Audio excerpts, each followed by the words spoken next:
Hi, everyone. Thank you for listening to the very last mini lecture of the semester, which is day 3 of our discussion of Dracula and Talia Schafer's article, A Wild Desire Took Me. So, what I'm going to do today is I'm going to start by talking about some of the biographical parallels and connections between Oscar Wilde and Bram Stoker. Then I'm going to talk about how Bram Stoker's feelings toward Oscar Wilde work themselves out in the novel Dracula. And then I'm going to end with your discussion question for this week. Okay, so here we go. So, in terms of biographical parallels between Wilde and Stoker, they were both roughly the same age. They both were Irish. They were born in Ireland, but they also both made their careers mostly in England and especially in London. They were both professional authors with strong ties to the theater. Wilde, of course, in addition to writing Dorian Gray and the critical dialogues and the poetry, was also a very successful and widely produced playwright of the late Victorian era. At one point, he had 4 different shows running in the West End at the same time. And as we've discussed before, Bram Stoker, while he was alive, was most famous not for being an author, but for actually being the business manager of Henry Irving, who was one of the most famous actors of the time and was the business manager of the Lyceum Theater, which was owned by Henry Irving. They moved very much in the same social circles. They had the same group of friends, more or less. Even more deeply than that, they shared the same woman. Wilde's first fiancée was a woman named Florence Balcombe. She eventually broke off that engagement, and Wilde eventually married Constance, who became his wife and the mother of his children. And then after Florence Balcombe broke off the engagement with Wilde, she became engaged to and ultimately married Bram Stoker, right? So they're very, very deeply personally connected. The marriage between Florence and Bram Stoker was very, very difficult, actually, including a number of sexual frustrations, which we know from Bram Stoker's letters. And there's a lot of evidence that suggests that Bram Stoker might have actually been secretly in love with his boss, Henry Irving. So that there are very much some homoerotic undertones to that relationship. So despite all of this, and despite all these personal connections, when a petition went around the London literary community, which was going to ask for leniency towards Wilde after he was convicted, after his trials, Bram Stoker was actually one of the few authors who refused to sign this permission asking for leniency. And interestingly enough, Henry James was another one.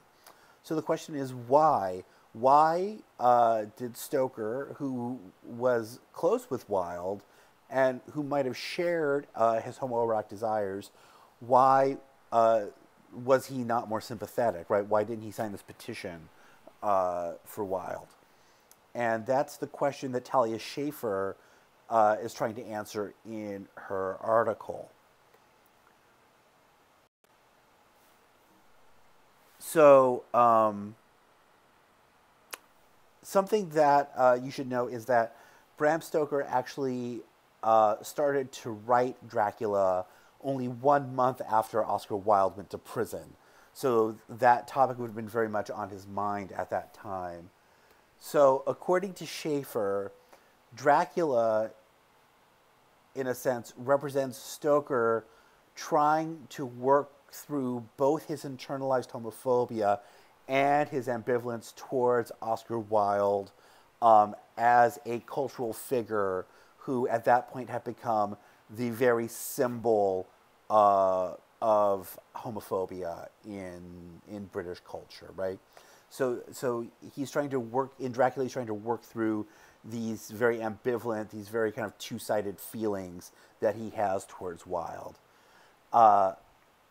According to Schafer, the way in which Dracula is described in the book, which is, if you probably notice, his description in the novel is very different than the way he's portrayed by someone like Bela Lugosi in the movie Dracula.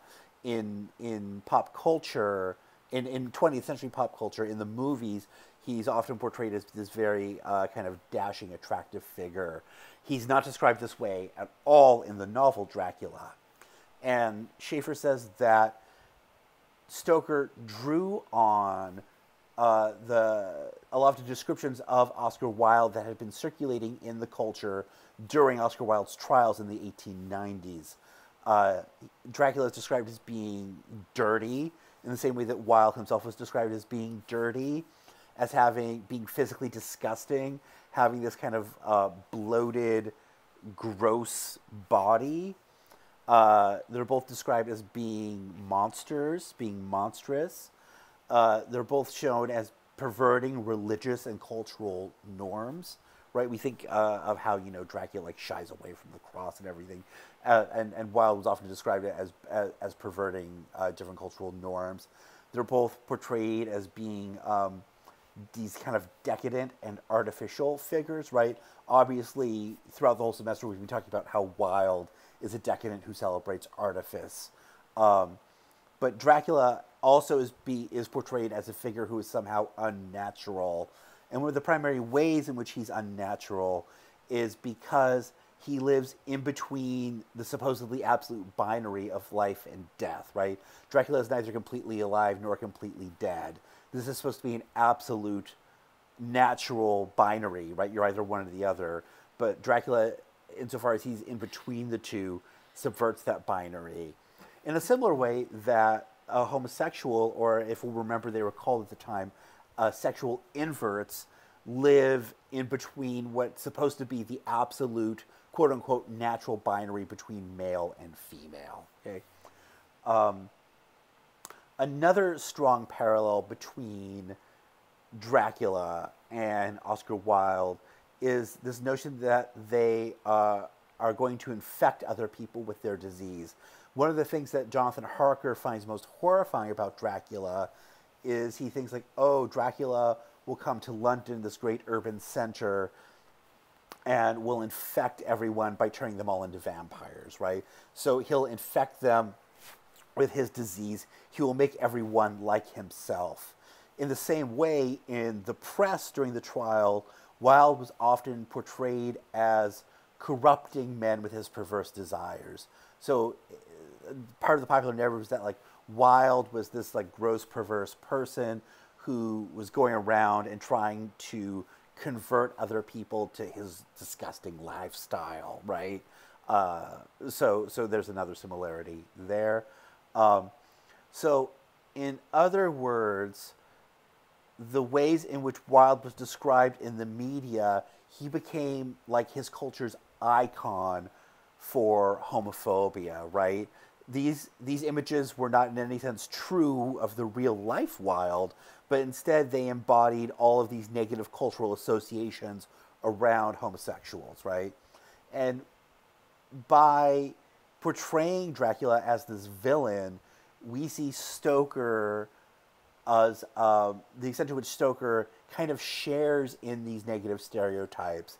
And we see, according to Schaeffer, perhaps his own self-hatred at harboring same-sex desires.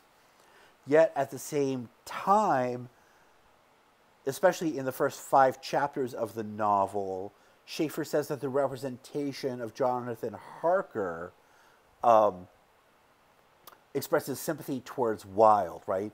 So again, keeping in mind that this was written just 1 month after Wilde himself went to prison, and Harker himself is imprisoned, we see Stoker's actual sympathy with Wilde, not the cultural figure, right, but Wilde, the actual man, his imprisonment, his fear, his sense of being repressed and oppressed, the same way that Jonathan Harker feels oppressed and repressed, right? So Harker's experience is supposed to mirror Wilde's experience being jailed. For Schaeffer, Harker also embodies Bram Stoker's own ambivalence about being either in or out. We might note that the name Harker and the name Stoker are not that far off from each other, right? And something we see drawn out in these opening chapters is Harker both kind of trying to escape Castle Dracula and also, on some level, not wanting to escape Castle Dracula. Schaefer calls attention to the fact that there's actually no real plot reason for the imprisonment. There's no reason why Dracula couldn't have just killed Jonathan Harker outright at the very beginning. So that by drawing out this imprisonment scene, Stoker is exploring his own ambivalence, right? Something that we see also in these opening chapters is that there are some odd similarities between Jonathan Harker and Dracula. Schaefer makes a big deal about how Dracula and Jonathan Harker can dress in the same clothes and look kind of similar to each other. There are other similarities as well, which might represent the extent to which Stoker is uncomfortable at how much he sees elements of himself in Oscar Wilde. And we might also note that Jonathan Harker does have a certain sexual freedom in Castle Dracula. In the last mini lecture, we talked a lot about the scene with the vampire sisters leading to where Dracula interrupts them and kind of lays claim to Jonathan Harker. That's supposed to be a horrifying scene, but that also shows how within the space of Castle Dracula, in this kind of confined space, Harker does have the freedom to explore forms of sexual desire that wouldn't have been allowed in a more public, normative, bourgeois, Victorian existence back in England. So to discuss this week, some topics you might want to think about is what other parallels exist between quote-unquote good characters in the novel and Dracula, and why might those parallels exist. So we've talked about the parallels between Jonathan Harker and Dracula. Is that true of any of the other characters in the book? And maybe why might that be significant? And also something else, since we're wrapping up the book, I was going to ask you, what's the deal with the ending of the book? Why is Dracula's death so anticlimactic? My experience reading this book is I almost always don't realize that Dracula's dead because he's dispatched so quickly in just like a sentence or two and so undramatically. So why is his death so anticlimactic, especially compared to Lucy's death much earlier in the book, which seems much more gruesome and dramatic? So in a sense, why does Lucy get the death that Dracula deserves and Dracula get the death that Lucy deserves? Something else you might think about is Little Quincy, who has the names of all of the other men who were part of the Van Helsing crew, which suggests an almost kind of group fatherhood for Little Quincy. What is the significance of that? And then also more broadly, you might think about why, apart from Dracula, all the other men in the novel, why are they so weak and ineffectual compared to the women in the book, who seem to be much more competent and with it? How do we explain this, especially given the ostensibly conservative and conventional mores that the novel ultimately endorses? Okay, I guess that's it for our last mini lecture. Thank you for listening to all of these and for being so patient and adaptable during these very strange closing weeks of the semester. Hope you had a good time. Hope you enjoyed Dracula and all the other readings from our class. And yeah, that's all I have to say. Thank you very much. Bye.